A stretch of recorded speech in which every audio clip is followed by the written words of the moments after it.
گوجے پوری کھاتے نا اپن، گوجے پوری، یہ عرب کا پکوان ہی نہیں ہے اصل میں، یہ ہندوستانی پکوان ہے۔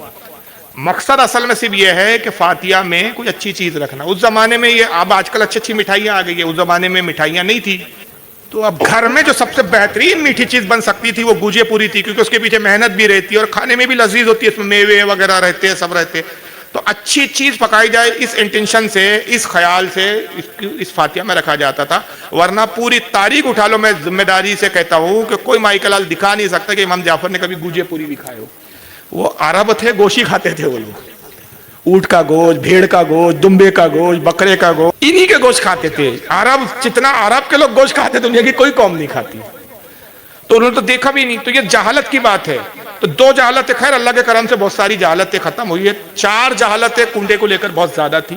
اب جیسے جیسے تھوڑا تھوڑا علم آ رہا ہے تو لوگوں کو شعور آ رہا ہے۔ پہلا کہ اس دن پورا گھر کا ایک ایک سامان صاف ہوتا تھا، پورا گھر لیپتے بیٹھے رہتے تھے، چاہے عورتوں کی کمر ٹیڑھی ہو جائے مگر ایک ایک کونا لیپا جائے گا۔ ایسا لگتا تھا کہ اگر کوئی کونا چھوٹ گیا تو امام جعفر ڈنڈا لے کے کھڑے ہوئے ہیں، کیسے چھوٹا ہو۔ اب یہ شعور نہیں تھا ہماری ماں بہنوں کو کہ بھائی فاتحہ کے لیے کوئی شرط ہی نہیں ہے کہ دیواروں کو لیپا جائے، پوتا جائے اور چونے وغیرہ لگایا جائے۔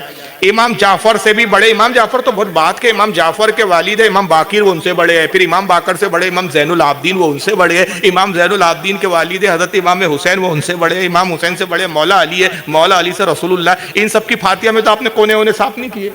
اور حالانکہ امام جعفر صادق اتنے نرم مزاج تھے، اتنے نرم مزاج تھے کہ پوچھئے مت۔ اس سال ابھی وہ 5 روزہ ہمارا جلسہ ہوا تھا، ایک ہوٹل میں پروگرام ہوا تھا، ریگل سیلیبریشن ہوٹل کے اندر 5 روزہ نیٹ پہ تقریر ڈلی ہوئی ہے، امام جعفر صادق پر بھی تقریر ہے، وہ سنیے۔ اس میں نے ایک واقعہ بیان کیا کہ اس سے انداز لگائیے کہ امام جعفر صادق کتنے رحم دل تھے اور کیا بنا دیا ہم نے۔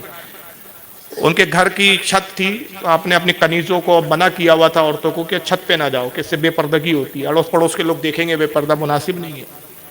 تو آپ کے گھر میں ایک بچہ تولد ہوا، آپ کو اولاد پیدا ہوئی، شیرخوار بچہ تھا، پیدا ہوئے 3-4 روز ہی ہوئے تھے ابھی اس بچے کو، گرمی کے دن تھے، تو اتفاق سے امام جعفر کسی کام سے باہر تشریف لے گئے تھے، بچہ گرمی کی وجہ سے رو رہا تھا۔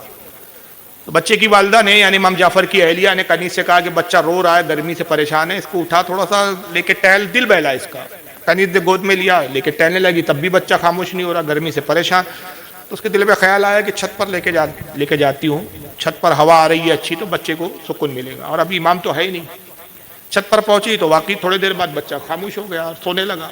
تو دیکھا کہ بچہ سو چکا ہے، تب نیچے اتر رہی تھی کہ اتفاق سے اس کا چھت سے سیڑھیوں سے اترنا اور اسی وقت میں امام جعفر کا تشریف لانا۔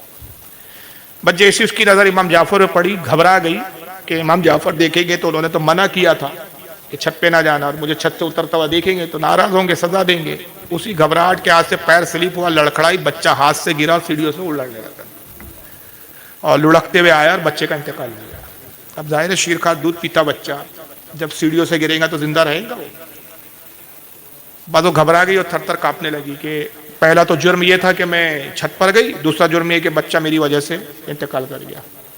امام نے ایک لمحہ اس کو دیکھا اور فرمایا جا تو آزاد ہے، سزا دینا تو دور کی بات، اس کو آزاد فرما۔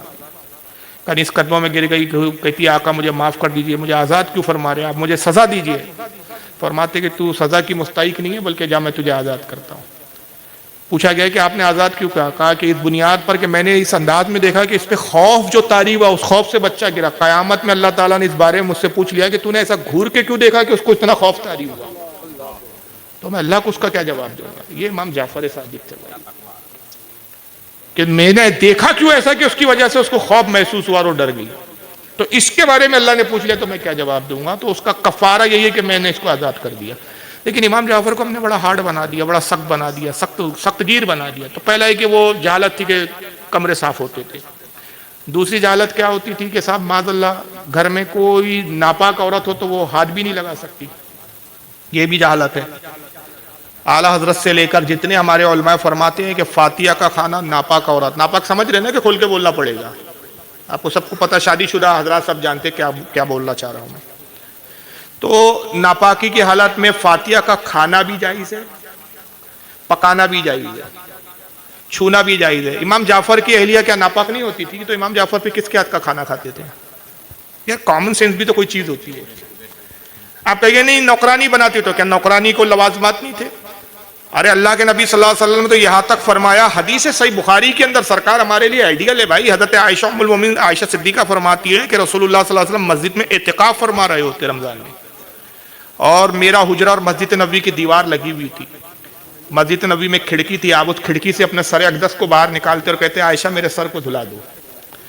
تو کہتی یا رسول اللہ میں تو حائضہ ہوں، ناپاکی کی حالت میں. آپ فرماتے تیرا حیض تیرے ہاتھ میں نہیں ہے. چلو یہ تو ہو گیا دھونے کی بات. اس سے بڑھ کر دوسری حدیث سنی. حضرت عائشہ کہتی کہ میں اس کیفیت میں ہوتی، ناپاکی کی حالت میں ہوتی، اور حضور کے ساتھ میں کھانا کھا رہی ہوتی، یہاں تک کہ میں ایک چاپ بولتے نا جس کو اب ہم لوگ، گوشت کی چاپ اٹھاتی، اور حضور کو بھی وہ بہت پسند تھی. میں اس کو دانتوں سے لگاتی، حضور میرے ہاتھ سے لیتے، اور جہاں میرے دانت لگے ہوتے وہیں اپنے دندانے مبارک لگاتے.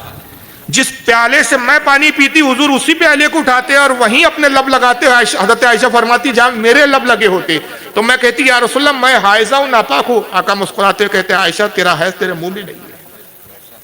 اور یہاں تک کہ سرکار مفتی اعظم ہند نے فتویٰ دیا کہ اس حالت میں عورت کو ایسی ناپاک سمجھ لینا کہ اپنے سے قریب بھی نہ بٹھائے، یہ یہودیوں کا طریقہ ہے، مسلمانوں کا نہیں. اللہ کے نبی فرماتے ہیں کہ اس حالت میں صرف ہم بستری حرام ہے، باقی کوئی چیز حرام نہیں ہے. اور اس عورت کے ساتھ بیٹھنا، اٹھنا، سونا، لیٹنا، اس کا بوسہ لینا، سب چیزیں جائز ہے، صرف ہم بستری حرام ہے. اس کیفیت میں اس کے ہاتھ کا کھانا پکانا جائز. تو فاتحہ کا بھی پکا سکتی ہے، وہ کھا بھی سکتی ہے، صرف ایک چیز نہیں کر سکتی، وہ خود قرآن پڑھ کے فاتحہ نہیں دے سکتی. جب اس کیفیت میں ہو تو قرآن نہیں پڑھ سکتی، فاتحہ نہیں دے سکتی. لیکن اگر کسی اور نے فاتحہ دیا، اس کو کھانا دیا جائے، بالکل کھا سکتی ہے، کوئی حرام نہیں. کوئی مائیکل آل اس کو حرام ثابت نہیں کر سکتا. یہ سب عقلوں کی جہالت ہے.